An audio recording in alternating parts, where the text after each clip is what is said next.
Hola, soy Leonel Ali Zanotelli Correa y les doy la más cordial bienvenida a este lunes de literatura de Yo Leo, en el cual vamos a hablar sobre 5 cuentos de terror mexicanos. Pues, sin más preámbulo, comencemos. México se ha caracterizado y se caracteriza por ser un país de historias y de personajes. Pareja que no podía estar separada del terror. Muestra de ello son las leyendas, son incluso algunos mitos de los pueblos originarios que, al ser escuchados hoy y con la perspectiva que nos caracteriza hoy en día, nos causan terror, nos causan angustia y toda esa serie de emociones que muchas veces relacionamos con el terror, el horror y el suspenso. Pero, hablando particularmente ya de la literatura pensada, creada en un entorno terrorífico, en un entorno horripilante y también en un ambiente de suspenso, México también tiene ejemplos muy destacados de esta literatura que tanto nos gusta, no solo en el mes de octubre y en el mes de noviembre, sino en todo momento. ¿Por qué? Porque el terror, el horror y el suspenso son elementos que nos generan cierta vitalidad. No estoy diciendo con esto que a todos les guste ver o leer o saber historias de terror, de horror o de suspenso, no, para nada. Sino a lo que me refiero es que estos puntos, estos temas son parte intrínseca de nuestra cotidianidad. Muchas veces el terror, el horror y el suspenso no lo tenemos que buscar ni lo encontramos en la ficción. A veces la realidad es más impactante, es más terrorífica, es más horripilante o nos genera más incertidumbre, más suspenso que las mismas historias creadas desde la ficción. Pero hoy es lunes de literatura. Hoy no hablaremos de lo terrorífico, lo horripilante y el suspenso que nos genera la realidad. Hoy vamos a hablar de 5 cuentos de terror escritos por autores y autoras de origen mexicano. El primer texto que les quiero recomendar es El huésped, escrito por Amparo Dávila, una autora que es trascendental al grado de que puedo afirmar que su importancia no solamente radica en las letras mexicanas y latinoamericanas en consecuencia, sino ella puede pertenecer y debe pertenecer a las denominadas letras universales. Sus recursos, su manejo de los personajes, la forma en la que estructura tanto la psique de sus personajes como sus historias, la hacen ser una autora destacadísima. Y más cuando tocamos temas de suspenso, de terror, de horror, esos temas que muchas veces implican un esfuerzo un poco mayor. ¿Por qué?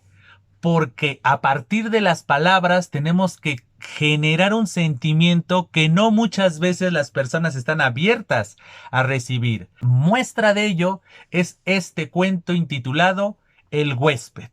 Contrario a otras veces, en esta ocasión no voy a describir, no voy a hacer una reseña sobre el cuento, porque lo que quiero hacer en este video es invitarlas a que ustedes lean el cuento. Por lo tanto, en la descripción de este video les voy a dejar un vínculo en el cual ustedes van a poder acceder al texto íntegro. Entonces, ahí está la primera recomendación, El huésped de Amparo Dávila. Y ya que estamos hablando de autores importantísimos, no solo para las letras mexicanas, latinoamericanas, sino también de las denominadas letras universales, qué mejor que hablar de Carlos Fuentes, uno de los autores más importantes, más conocidos y reconocidos, insisto, no solo en México y en Latinoamérica, sino a nivel global. Y aunque ustedes no lo crean, Carlos Fuentes también contribuyó a las letras con temáticas de terror, de horror y de suspenso. Una muestra de ello, y la muestra más clara, es su novela Aura.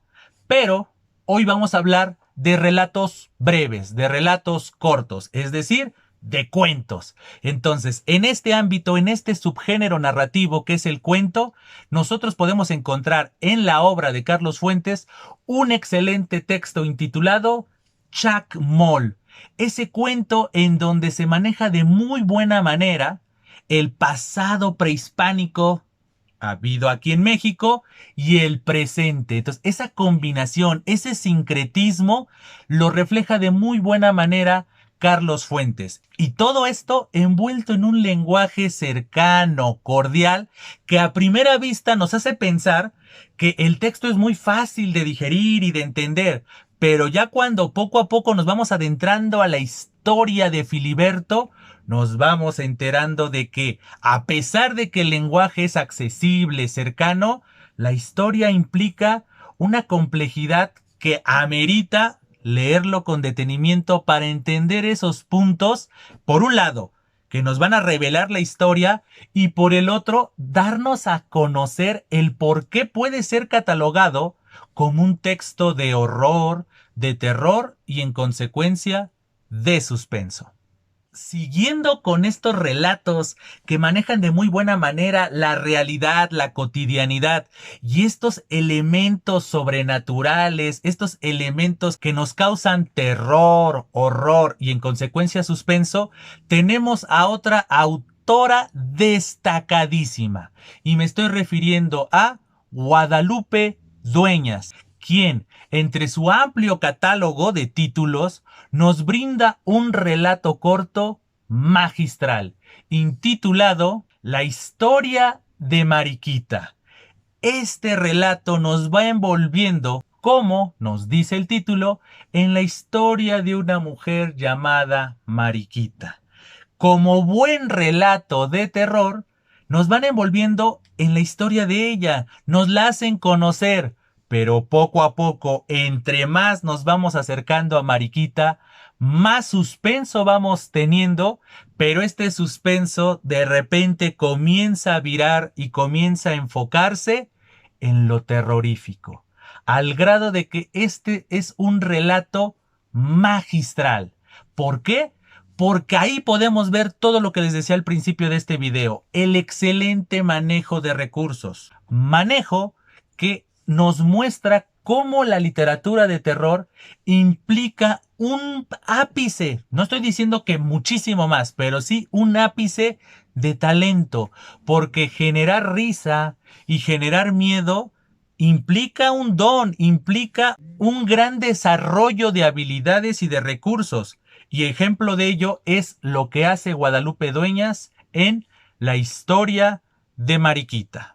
Si nosotros leemos con detenimiento estos tres relatos que les estoy recomendando, nosotros vamos a ir descubriendo que algo que los une es la tradición y el entorno tan mexicano como lo decimos comúnmente. Y el ejemplo más importante que nosotros podemos encontrar también es Juan José Arriola. Juan José Arriola se caracterizó por ser un autor con un oído y una vista muy peculiares. ¿Por qué? Porque a lo largo de sus relatos encontramos esos dichos, esas frases, esas formas de concebir el mundo tan del pueblo, tan de la cotidianidad, no de la alta alcurnia, no en lenguaje elevado, culto, ese lenguaje dominguero que a veces nos caracteriza. Para nada. Juan José Arriola se basa, se fundamenta en la cotidianidad, en lo popular. ¿Y qué mejor muestra de un personaje popular que ha adoptado a lo largo de la historia los distintos pueblos, como lo es el diablo? Entonces, el relato que les quiero recomendar, que es el número 4 de este video, es Un pacto con el diablo, en el cual Juan José Arriola, apuntalando ese talento que tuvo para poder desarrollar historias, personajes y sobre todo este lenguaje coloquial cercano a sus lectores y al vulgo, es decir, a las grandes masas, tenemos este relato que nace en un cine. Una persona viendo una película, algo que es totalmente cotidiano, algo que era muy cercano en las épocas en las que se escribió este relato, y de repente a partir de este suceso tan cotidiano como lo puede ser ver una película en el cine, de repente de ahí va a surgir una serie de personajes y una serie de sucesos que nos van a generar este terror, este horror y en consecuencia este suspenso. Por lo que este texto es totalmente recomendable. Pero si nosotros hablamos de literatura de terror mexicana, inmediatamente nosotros tendríamos que responder Francisco Tario. Francisco Tario es uno de los grandes autores, si no es que el mejor autor de relatos de terror nacido en México. Es un autor poco conocido, poco valorado, aunque el tiempo paulatinamente lo ha ido colocando en el lugar que se merecía y se merece. Porque Francisco Tario es un personaje que combina de muy buena manera todo este conjunto de recursos que les he mencionado en relación con los 4 autores anteriores. Tiene ese talento de generar ambientes, de generar personajes acorde a dichos ambientes, como lo hace Amparo Dávila. Retoma de muy buena manera las tradiciones y esos personajes tradicionales, incluso de la época prehispánica, como lo hace Carlos Fuentes.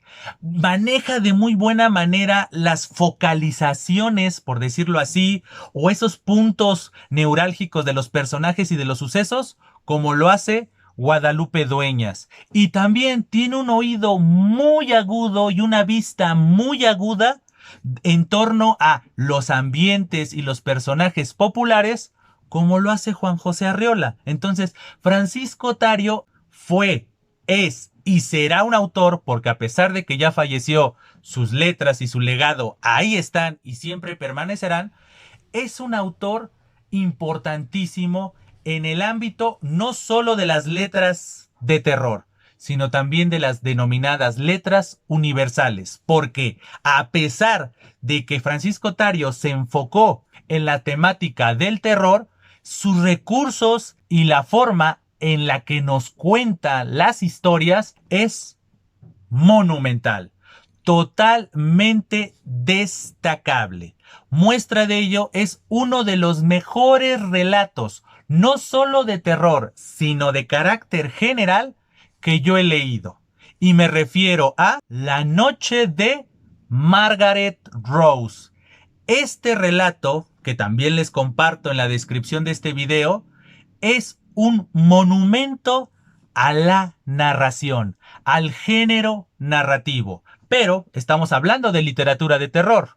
Y entonces, particularmente en este ámbito, la forma en la que Francisco Tario nos describe a los personajes, nos describe las situaciones, nos va generando ese suspenso producto de la ambientación, nos va llevando de muy buena manera a adentrarnos a la historia, que en este caso es una historia terrorífica. Pues bien, espero que este video y estas recomendaciones que les dejo, insisto, en la parte de descripción de este video, hayan sido de su gusto, pero sobre todo de su utilidad. Como siempre, antes de despedirme, les hago la cordial invitación para que se suscriban al canal, compartan este o los demás videos que conforman este proyecto, recomienden este canal con sus contactos y así la comunidad de Yo Leo vaya creciendo más y más. A su vez, les hago la cordial invitación para que estén al pendiente y sigan las distintas redes sociales relacionadas con este canal. Pues bien, sin más que agregar por el momento, me despido, agradeciéndoles infinitamente su presencia y diciéndoles, estamos en comunicación.